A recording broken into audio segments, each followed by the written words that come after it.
Good morning. Welcome to the Short Vol Show live. My name is David Lincoln.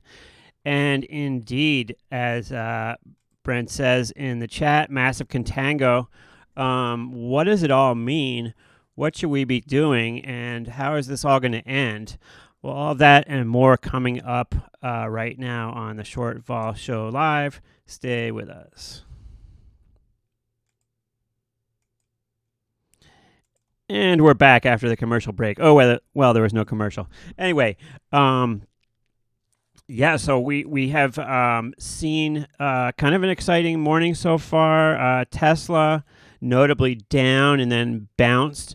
Of course, when you've got a stock like Tesla that's almost $2,000, a 70-point move down doesn't really mean that much, it seems like. No, I was talking last week about these people that have done stuff like buy 10 Tesla calls, each one being worth, $200 or something, and people riding along. Well, those people, if they did that coming into today, kind of got hurt. It seems like this kind of common knowledge among retail people that, oh yes, these issues are definitely going to go up when they split. And although that they've proven to have rallied a lot, this being Tesla and Apple, there's no reason that they have to rally or go up into the split. In fact, a split doesn't, on the face of itself, cause a stock to rally or sell off. It's just kind of a redistribution of, the way the value of the company is viewed. So, so don't think that it's a sure thing that these issues are just going to rally because of the split. There's no way to tell what they're going to do. And any reports to the contrary are not being honest with you. All right, so let's get right away to this whole Contango and VIX stuff, because that's kind of what this channel is known for.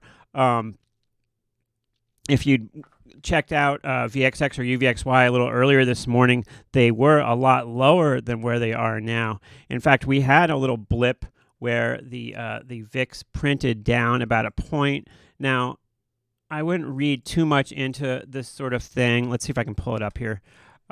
We have these, I call them outliers, outlier events that happen quite often. And as you know, the VIX is based on a formula which incorporates a bunch of SPX options. And sometimes some of these options are not traded very often, and thus you can have the market widen out in them, and you get these funky prints sometimes. Now, they've tried to fix this by kind of adjusting the way they sample the VIX by taking sort of midpoints and whatnot, but we still, every once in a while, we get a little blip.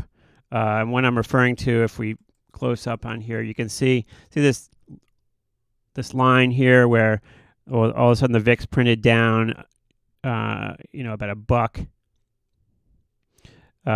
It looks like $1.20 off where it was for a second, and then printed back up. Now, this kind of outlier happens all the time, and it's not, as I said before, it's not super meaningful. If we look at our VIX futures right now, we can see most of them down. Let's see, the front month down 32 cents, the second month down 32 cents again now. And when you see the front month future being down more than the second month, that speaks to expanding contango. When volatility comes off, it can be translated into this whole system in a number of ways. One way is that the VIX itself can go down. Another way is that the futures can go down a little bit. And right now, we're just in this very extreme situation. Now, most of the situation, as far as I understand it, is just caused by the fact that there is anticipated volatility coming up with the election arriving. And thus, even though the VIX moves lower, the trade in the futures don't, there's nothing that forces the futures to follow the VIX. The only time the futures have to come down where the VIX is on expiration. But before expiration, if there is a bid on the futures, then the futures stay higher than the VIX, and that's what's been happening now.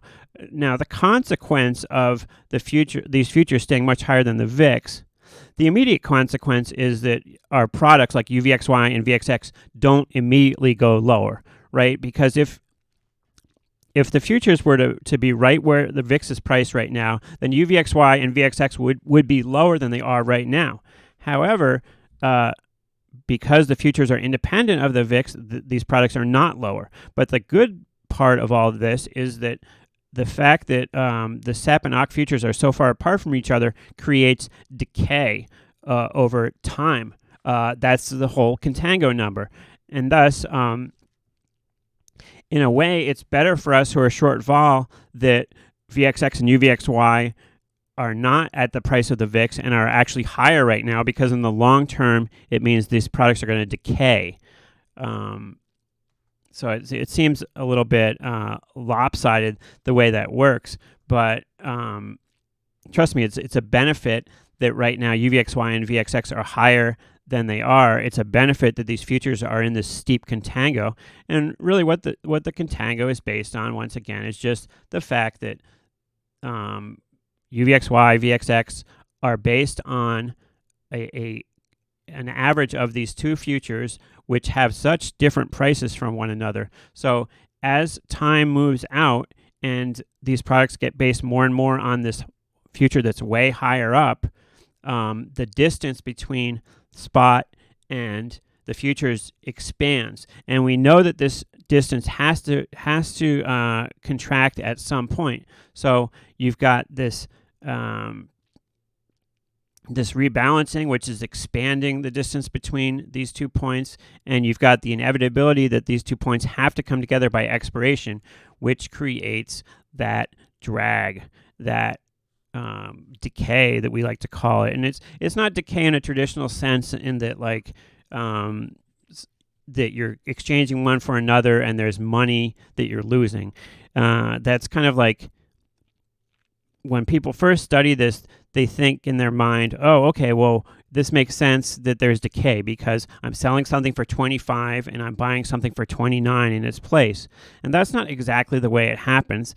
The way it happens is that these products are based on an index, which is an average of these two futures, and the index takes into account the all of these factors that are involved, and thus market makers make a market around the index for VXX or UVXY. But in your mind, you can think of it as, okay, well, this $25 future is being replaced by this $29 one, and they all have to go down towards 22 at some point. So the more futures, the farther away you're pulling these futures away from 22, the more potential there is for you to make money when they inevitably converge. And all of this process is happening slowly over time. So when we look at the term structure here, we just have a snapshot of a frozen moment in time. However, this is dynamic. Time is slowly moving from right to left here. From left to right here. And this whole process is continuing. It can be hard to recognize the decay that we're facing when we look at the market in real time. And this is due to the fact that we are all used to immediate gratification in our world. We want to, buy Tesla and have it rally $50 in the next 5 minutes and then sell it back out. And most things in the market that are successful over a long period of time take time. And you can't see the decay in UVXY or VXX happening, but it is there. To do that back of the napkin sort of math, if you've got 14% Contango, and that's per month, and you multiply that 14% times the price of VXX, so let's call it 24, you get 336. So that is rough decay of 336 per month. Okay, but if you take that $3.36 and you divide that by roughly 30 days in a month, you only get 11 cents, right? So decay is affecting VXX and UVXY here by 11 cents a day, 10 cents a day. And so all you need is a slight pop and vol to erase that, right? Teeniest pop and vol would erase that decay. And it seems very insignificant if we're looking at what do we want to do today to make money in VXX. And in fact, it is insignificant. It's pretty much irrelevant if you're trying to figure out a strategy to make money today in VXX. However, the farther out you take your horizon, the more significant it becomes, because 11 cents doesn't sound like much, but in a week, that's $1, right? So, or close to $1. And $1 is very significant in one of these ETNs or ETFs, even if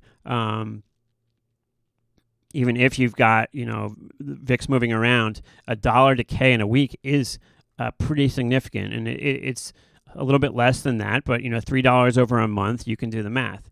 So maybe 80 cents a week, something like that. So that's kind of where we stand. I've been kind of fighting decay recently, I've been kind of fighting being short this stuff recently just because we've had such a rally in the market. However, I've sort of thrown in the towel as of late and gotten short volatility just because there is such huge edge here to the downside. So I'm vigilant to watch signs that this stuff could turn. However, I am short, and I've been short since last Thursday. So let's take a quick look at the position I have on for this one. And we can move on from there. So VXX is the one I've chosen to trade. You can see the action in VXX.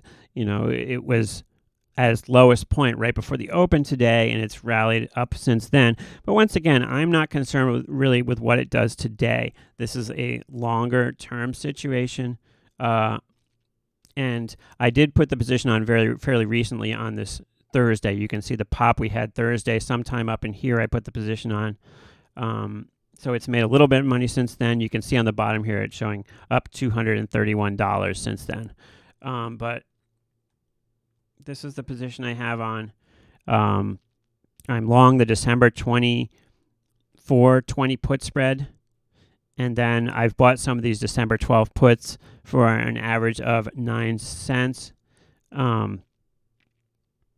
And with the expectation of maybe selling some higher put against these to turn this into a big condor if we get a big down move, my thought of adjusting the position would be if we do get a big down move, let's say we get a huge down move in the next month and VXX goes to 20. Well, I would think about maybe selling some 16 puts or something like that to kind of lock in my situation a little bit and to adjust the position. So that's kind of where we stand right now. The delta here is inaccurate. It's not 56 deltas. Let's fix. There must be something else in our. There must be something else in our position here that's not showing accurately why it shows that delta, because I'm definitely short more than that. Okay, so let's see. So if I click everything, so I'm short 442 deltas in VXX. So that is kind of where we stand there. Now, if we look once again back at the market right now, if we were in quote-unquote normal times, it would seem pretty strange that we have the, with E-minis up 23, that the VIX is up 37 cents. That seems quite strange, right? If you just take the snapshot and you looked at this, this would be kind of alarming that the VIX is up. I mean, it's not up much. It's up 30 cents, but you would think the VIX would be down with E-minis and the S&P up 22 right now, right? But the reason for this at this moment is just because we've come down in the last little while. So this is only one piece of the puzzle. When you look at this and you say, wow, the VIX should be down, well, dig a little deeper. And if we look into these numbers here, let's take a look at the chart from this morning for the E-minis. And we can see that it has come off the highs a little bit. And this is even more true, of course, for the NASDAQ. So we can see on the open, we were up here, and now we're down lower. So as this stuff moves lower, even though it's up on the day, it's off the highs by a substantial amount. And because of that down move, we've got the VIX in positive territory now. So when you just see the numbers in a snapshot, you want to kind of dig deeper. And when we look at the NASDAQ, this is even more of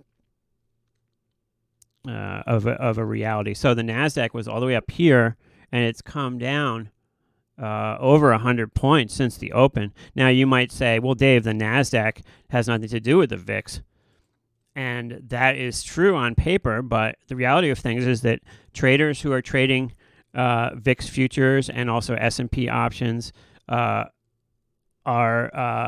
aware of what the NASDAQ's doing. So as the NASDAQ sells off, people are going to raise their offers on options on the S&P, anticipating the S&P to follow. And as people raise their option prices in the S&P, you see the VIX pop. So yes, the NASDAQ has nothing to do in exact terms with the VIX, but a sell-off in the NASDAQ is going to affect all other markets, and thus we see the VIX pop when the NASDAQ makes this down move, which it has.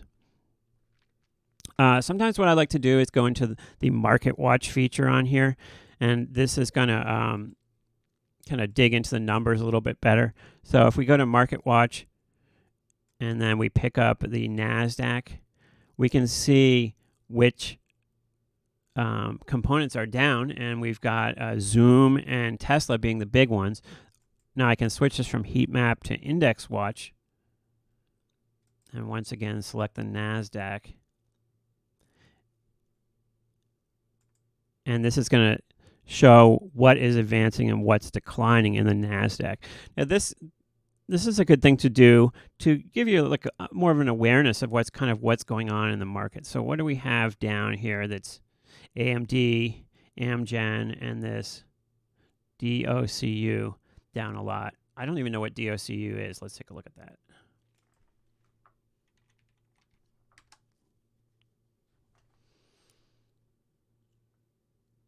DocuSign.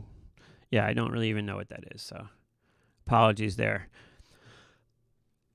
And then once again, we can look at gold. Gold's been all over the place. Look at this. Gold's now down 6. It was up on the day. Gold has just been flying all over the place. Now, gold is a notoriously tough product to trade, so if you are making money in gold, then you are a better man than me as far as trading, because it's tough, or a woman if you are a woman trader, because it's tough. As the NASDAQ now goes negative. So really, for me, with the VXX position, this kind of back and forth with the NASDAQ and E-minis is just noise. As long as we're kind of staying in a range here, I feel comfortable with the position on.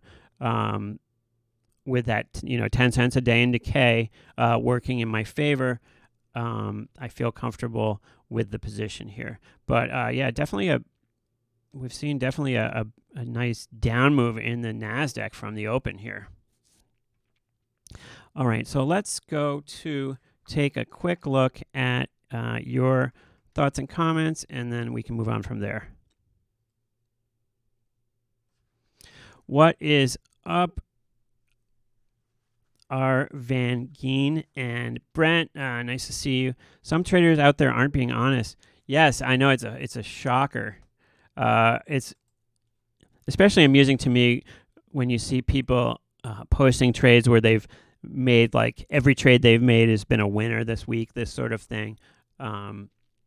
Believe me, that's not what happens to everybody all the time. If you were making, like, if every trade was a winner for you all the time, you would pretty quickly amass all the money in the world, because it's just not that easy out there to make money.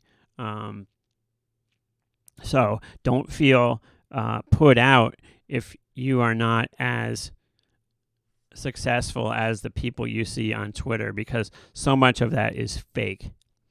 So I want to thank Patreon supporters and also members for supporting this channel. It's much appreciated, especially in these lean times right now. The update on the stimulus checks and the whole stimulus situation is that most states in the U.S. now have applied through FEMA for that either $300 or $400 extra benefit for unemployment. I believe the only state it's either North Dakota that has declined this benefit. I don't know if you folks saw it was the Black Hills Run a week ago, the big motorcycle rally. And interesting footage from that event. Obviously, a lot of the president's supporters are in the biker/boater demographic. The president loves to talk about his boaters. Kellyanne Conway today, who is well known as part of the administration in that her husband is on the other side of the political aisle, and her daughter has made a lot of waves. Her 15-year-old daughter has made a lot of waves recently, speaking out on social media against her mother and the Trump administration.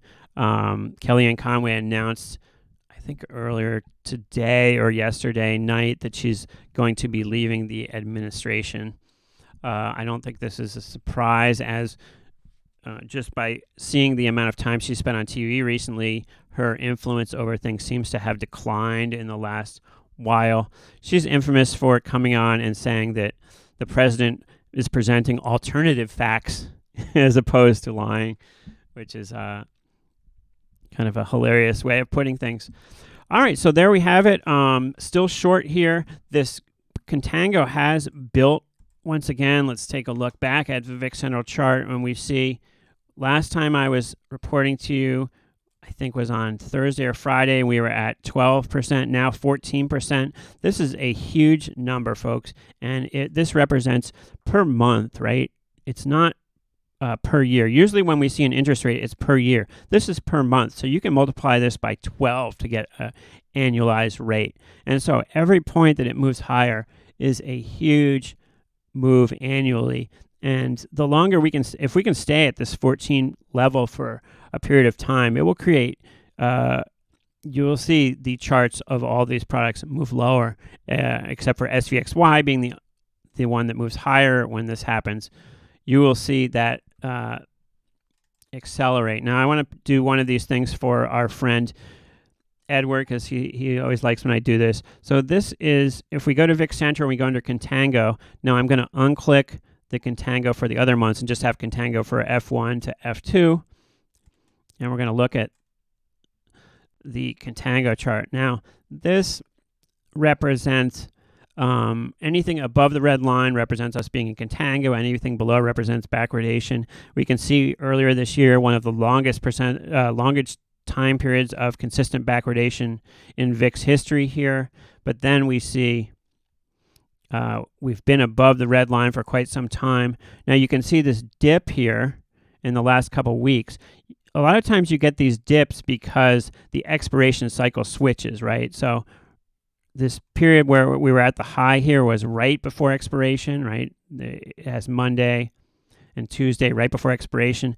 Then when the new futures come on line, when we started adding OCT futures to the mix. Remember, before expiration, we had August and September futures. Then we dropped off the August and we start adding October futures. Then the Contango is between SEP and OCT instead of AUG and SEP. And then it switches to this lower Contango number as we hit expiration. So a lot of times when you see the dips here, like the one here, boom, the dip here, that is when the expiration cycle turns over and we move to a different two futures that are involved. And so once again, you can see the dip here, but we continue to be at this high level here. And, you know, the more time, you can see though, if we look back in time, it doesn't often stay up here for a super long time. It's not like we can expect it to stay above 14% for a super long time, but the longer we can have it stay here, if we could have it stay here another week or two, that definitely helps decay over the long term a huge amount. And, you know, anything's fair game after the election, but up until the election here, we've got this bid. The question is what happens after the election and right around the election. So that's kind of where we are. I'll let you get back to your day. I appreciate everybody checking out what's going on. Yes, Apple and Tesla red. Tesla's been red for a while now, but Let's see. Wow, Apple. Let's take a look at the Apple sell-off. That was a pretty quick sell-off. Look at this. Boom. Let's go quickly to Drudge Report.